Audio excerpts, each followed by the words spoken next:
அப்படின்னா முளை கட்டிய பயிர் வகைகள் எல்லா பயிரையுமே நான் முளை கட்டி வறுத்துக்கிட்டு இருக்கிறேன்.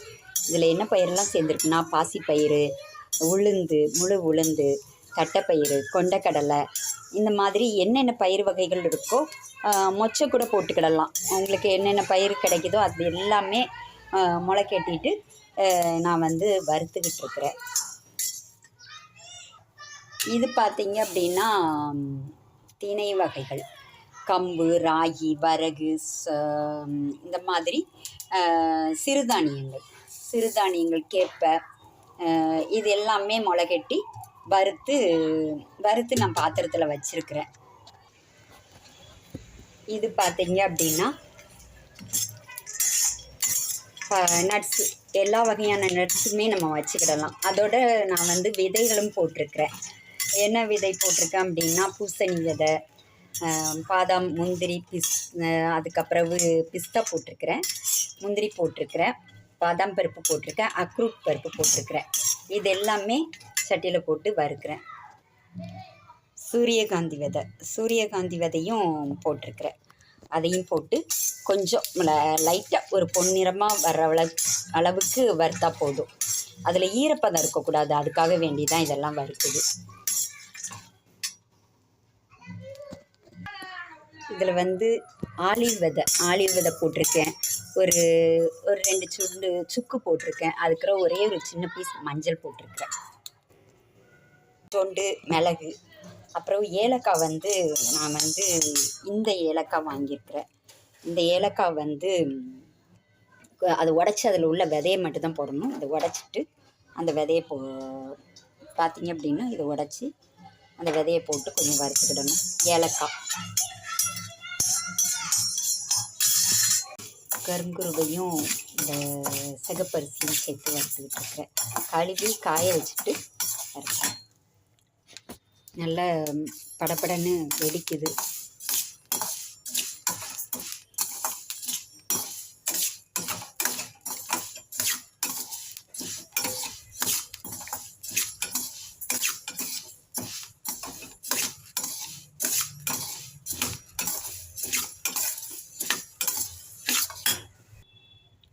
கொஞ்சம் ஓமம்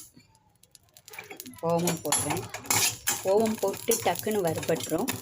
ரொம்ப கருக விட்டுற வேண்டாம். ஓரளவுக்கு வெடிக்கவும் டப்புன்னு வெடிக்கவும் ஆஃப் பண்ணிடலாம். கொஞ்சம் வெந்தயம், ஒரு 2 ஸ்பூன் அளவு. இதுவும் லைட்டாக பொன்னிறமாக வறுத்து வச்சுக்கோங்க. கடலை வறுக்கிறேன். ஆக்சுவலாக என்ன அப்படின்னா நிலக்கடலை முளைக்கட்டி தான் நம்ம வறுத்துருக்கணும். நான் நிலக்கடலை முளைக்கட்டி வறுக்கலை, நார்மலாக தான் வறுக்கிறேன்.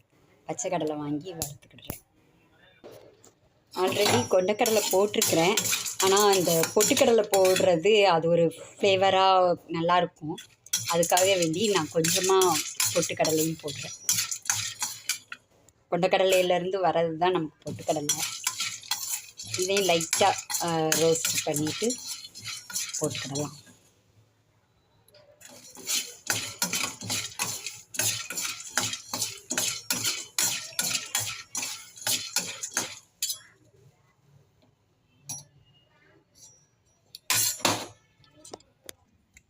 எல்லாமே போட்டாச்சு.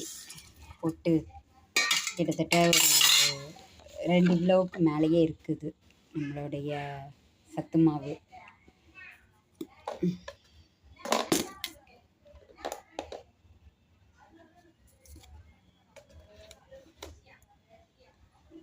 ரெண்டு கிலோ இந்த பாட் 540 கிராம் இருக்கும். 2.25 கிலோ இருக்குது. நம்ம நாளைக்கு அரைச்சிட்டு மாவாக்கி கூழ் காய்ச்சறது எப்படின்னு கூட நம்ம பார்க்கலாம். மாவாக்குனதுக்கு அப்புறவு இந்த வீடியோ இதோட முடியுது.